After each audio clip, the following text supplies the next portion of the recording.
Kijk, vriende, Psalm 22, vir die musiekleier, op die rooi takbok van die dagpreek, 'n Psalm van Dawid. Dit sê vir ons, hierdie Psalm is gesing ook. Hierdie Psalm het sy gebruik gekry in die liturgie, wanneer iemand baie swaar gekry het, geweldige emosionele pyn of fisiese pyn en krisis deurgegaan het, het hy in die Ou Testamentiese eerdiens hierdie Psalm kom sing. Daar was 'n liedjie waarop hy dit kon sing. En ek het eintlik nie altyd verstaan dat die lied eintlik aansluit by die Psalm nie.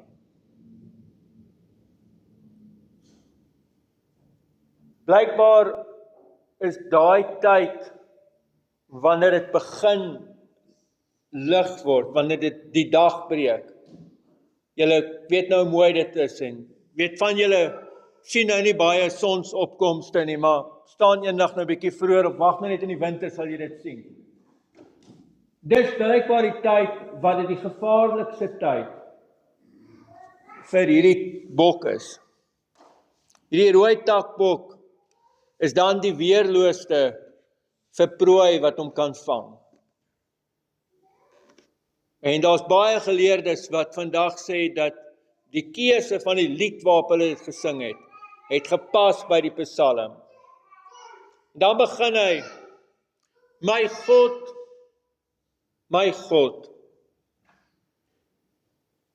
waarom het U my verlaat?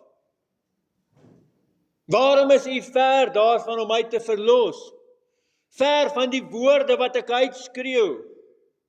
My God, ek roep bedags, maar die antwoord nie. Ook snags, maar daar is geen rus vir my nie. U is tog die Heilige, U is wat die lofliedere van Israel opklink. Op U het ons voorouers vertrou. Hulle het vertrou en U het hulle bevry. Tot U het hulle om hulp geroep en hulle het ontvlug. Op U het hulle vertrou en hulle het nie beskaamd gestaan nie. Maar ek is 'n wurm, nie 'n mens nie. Bespot deur mense, verag deur die volk.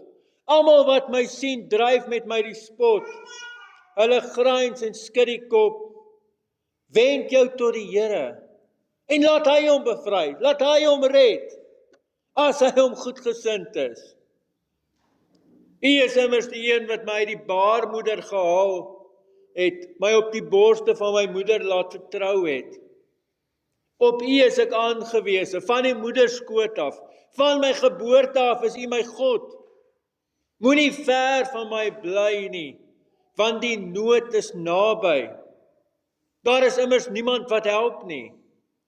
Baie bulle het my omsingel, die sterkes van Basan het my vasgekeer. Hulle het hulle monde teen my oopgesper, soos 'n leeu wat verskeur en brul. Soos water is ek uitgestort, my hele gebeente val uit mekaar. My hart het geword soos was. Dit het in my liggaam gesmeld. My krag het uitgedroog, soos 'n potskerf, en my tong kleef van my verhemelte. In die stof van die dood laat U my lê.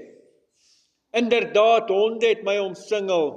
'n Bende kwaaddoeners het my omring. Hulle het my hande en my voete deurboor. Ek kan al my bene tel. Hulle staar my aan met leedvermaak. Hulle verdeel my klere onder mekaar en hulle loot oor my boklere. U Here, moet tog nie ver van my bly nie. My bron van krag, kom my gou te hulp. Red tog my lewe van die swaard, my enigste lewe uit die mag van die honde. Red my uit die bek van die leeu en van die horings van buffels.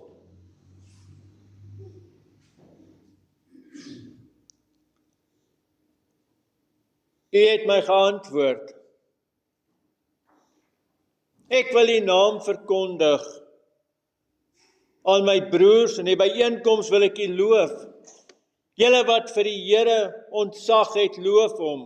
Julle die ganse nageslag van Jakob vereer hom, vrees hom, ganse nageslag van Israel, want hy die lyding van die magtelose nie geminag of misken nie. Hy het sy gesig vir hom nie verberg nie, maar toe hy om hulp gesmeek het, het hy gehoor. U is die rede vir my lofprysing in 'n groot byeenkoms. My gelofte sal ek nakom in die teenwoordigheid van die wat vir hom ontzag het. Die verdruktes kan dan eet en versadig word. Wie hom raadpleeg kan die Here loof. Mag julle harte vir altyd leef. Almal tot aan die uithoeke van die aarde moet daaraan dink en hulle tot die Here bekeer. Al die familiegroepe van die nasies moet voor U in aanbidding buig. Want aan die Here behoort die koningskap en hy heers oor die nasies. Ja, voor hom sal almal wat oordadig leef in aanbidding neerbuig. Voor hom sal alle sterflinge kniel, elkeen wat nie die lewe kan behou nie. 'n Nageslag sal hom dien. Hulle sal van my Heer vertel aan die volgende geslag. Hulle sal kom en sy geregtigheid bekend maak aan mense wat nog gebore moet word. Hy het dit gedoen. Geliefdes, ons lees tot sover.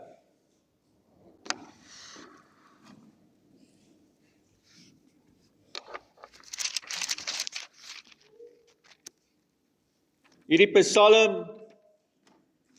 is een van die heel eerlikste psalms wat jy in die Bybel gaan kry.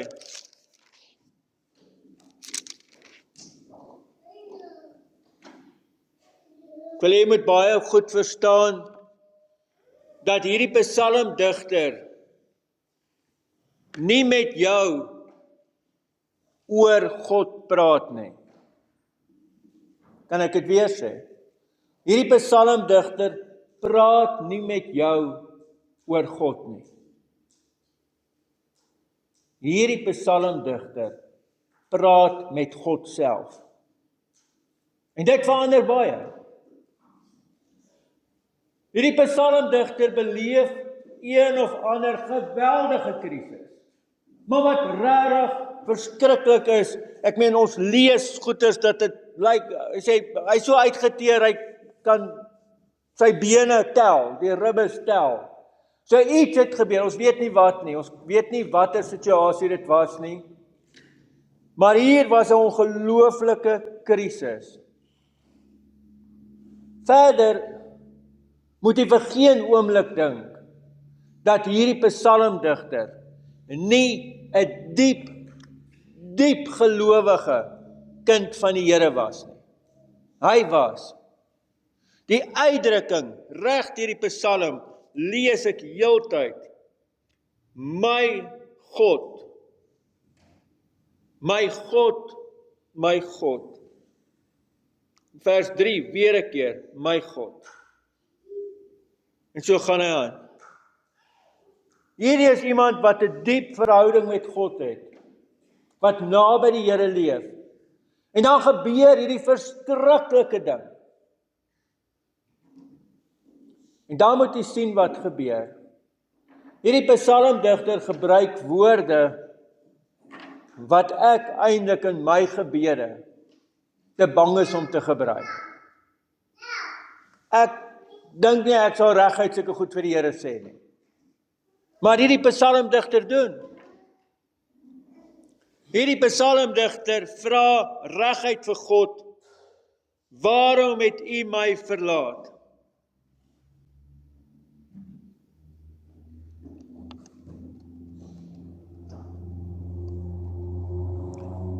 Waarom het U my verlaat? Waarom is U ver daarvan om my te verlos? Ver van die woorde wat ek uitskreeu. My God, ek roep bedags, maar Hy antwoord nie.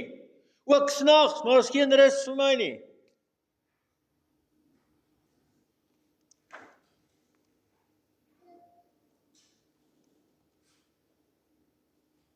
Vers 12. Dis 'n pleit, moenie ver van my bly nie, want die nood is naby. En daar's niemand wat help nie. Die nood is naby, maar Here, U is ver. Hier is 'n gespottery van mense op, wat half sarkasties vir my sê, laat die Here hom help. Hy vertrou mos nou altyd op die Here. Laat die Here hom help. En dit vererger sy pyn en sy nood. En sy krisis is dat Here, U is nog altyd ons God. Ons voorouers het op U vertrou, ons het 'n verbond met U, ons leef in hierdie verbond, en U het my nou in die steek gelaat.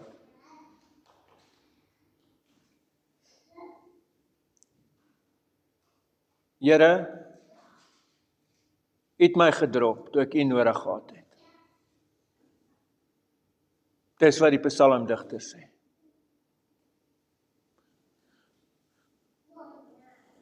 Ek wil jy moet baie mooi deurdink wat hy nie sê nie. Hy is nie besig met een of ander teorie, wat in my boekie 'n sinlose teorie is, om te sê, nee, maar alles gebeur met 'n rede, en ek moet net vra, hoekom dit gebeur? Ekskuus, hierdie psalmdigter is verby daai punt. Hy het nou al genoeg gehad.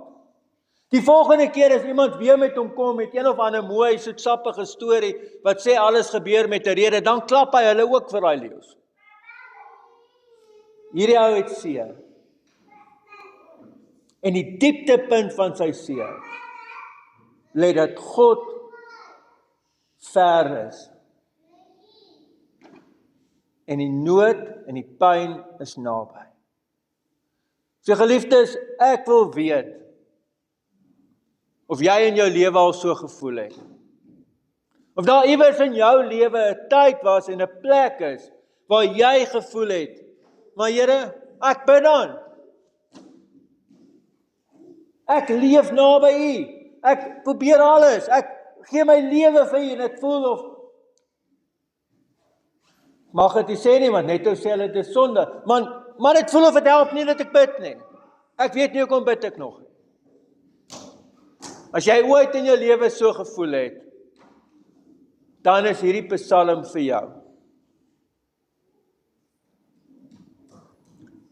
Kan ek vir U bely?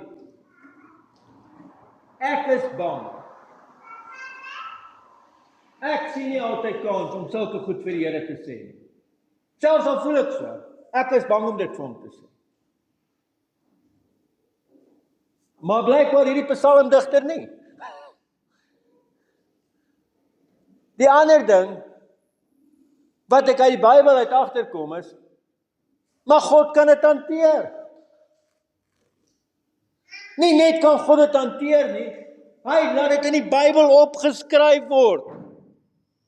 Ek en jy bely, is dit nie so dat ons bely dat die Bybel God se woord is.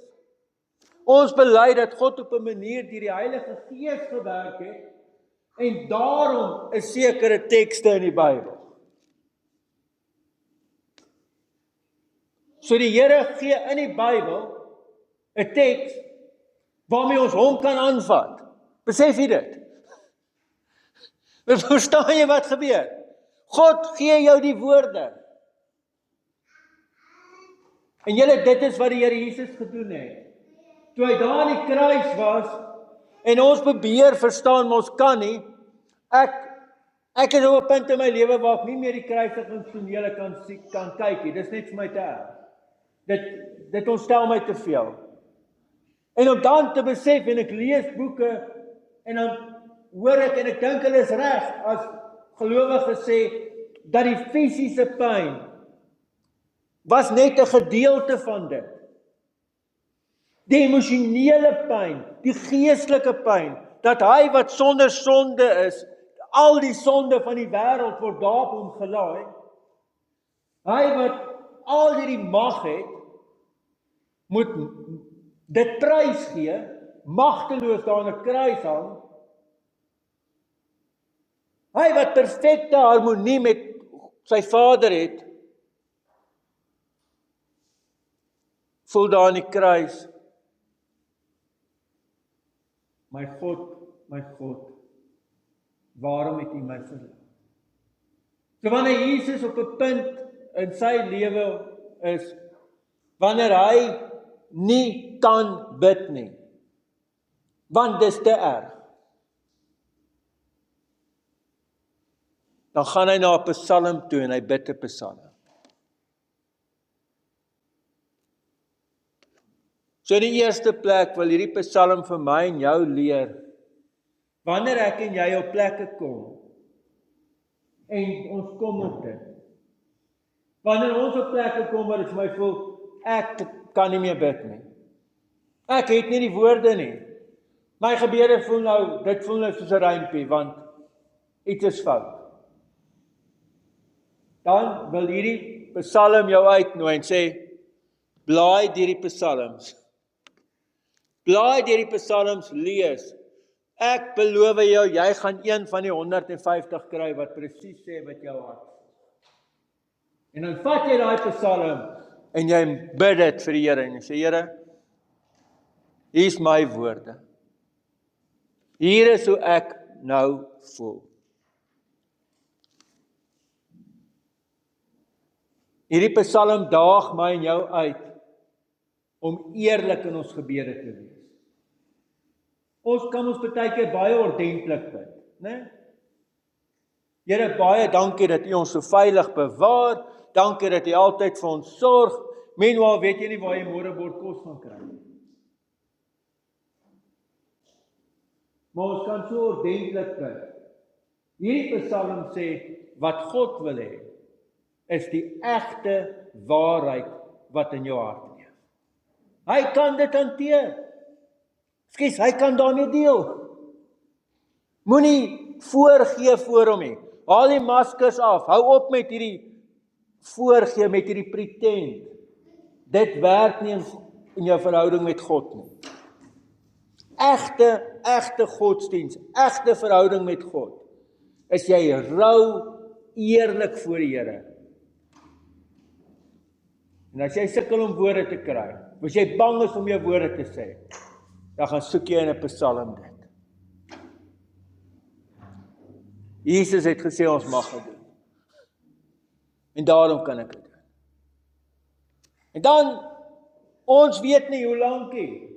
Want ons hoor hierdie ou praat van, hy sê, hy bid die hele dag, het help nie, Here is ver, hy bid die nag deur, hy kry nie rus nie, hy bly smeek dat God hom moet help, en dan iewers gebeur iets.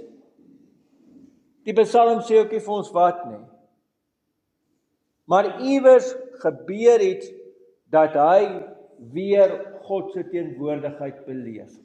Dit is wat gebeur in vers 22, tussen vers 22 se eerste gedeelte en die tweede gedeelte van vers 22 is aan julle Bybels 'n spasie, en ek moes dit dalk gemaak het, of het sommer net baie groot gemaak het. Daar het iets tussenin gebeur. Want sy grootste krisis is nie dat goed verkeerd loop.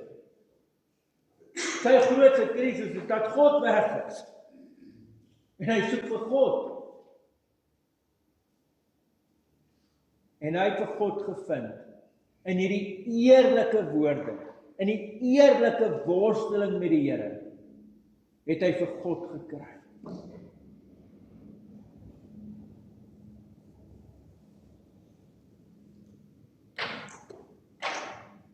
Kan ek sê, dit pla my 'n bietjie vandag, dat ek nie meer hoor dat mense worstel met die Here nie.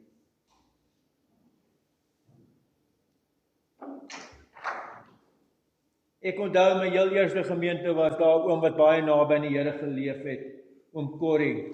Nou Corrie, ek weet net daar gekom, as ek nog 'n jong man, as 'n kind. Nou moet jy skielik 'n dominee van 'n gemeente wees en ou ooms kom vra jou raad en jy weet niks nie. En hulle moet sy been afsit. En hy sien nie kans vir dit nie, en hy het 'n hele week deur, dag en nag met die Here geworstel.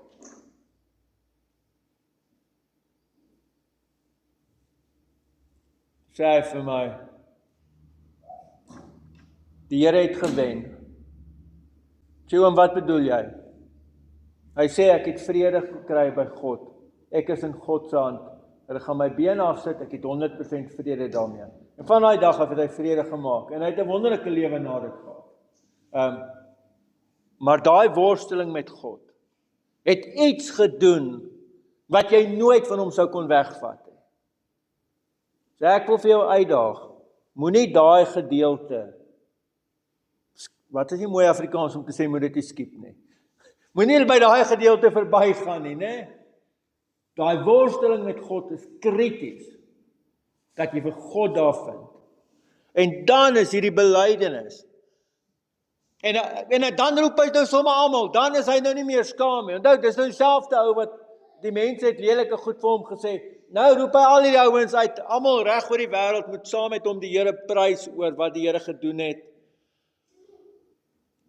En dan sê hy in vers 25, want hy die lyding van die magtelose nie geminag of misken nie.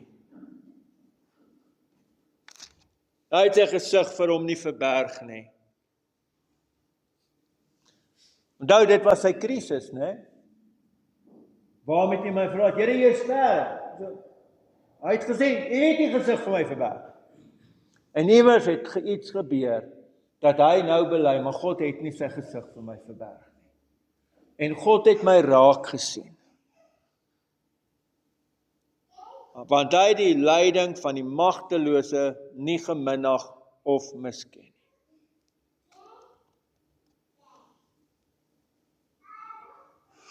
Uiteindelik gaan jy ontdek, dat God sien jou pyn. En dit raak hom.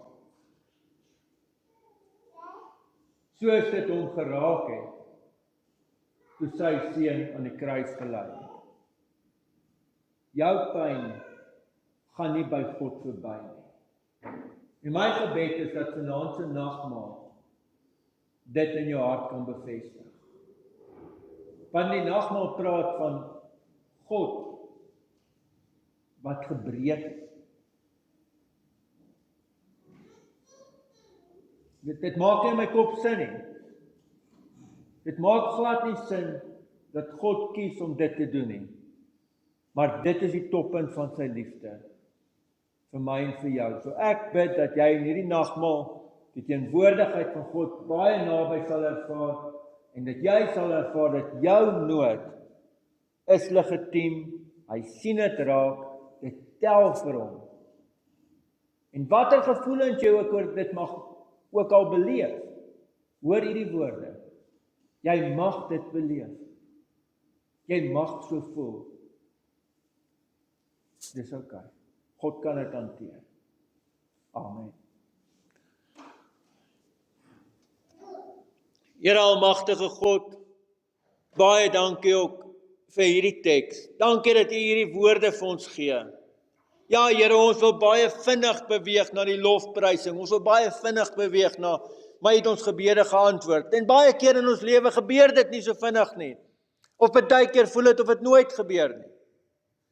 Maar Here, gee dat ons dan ten minste in hierdie worsteling met U sal bly. Help ons daartoe. In die naam van ons Here Jesus Christus. Amen.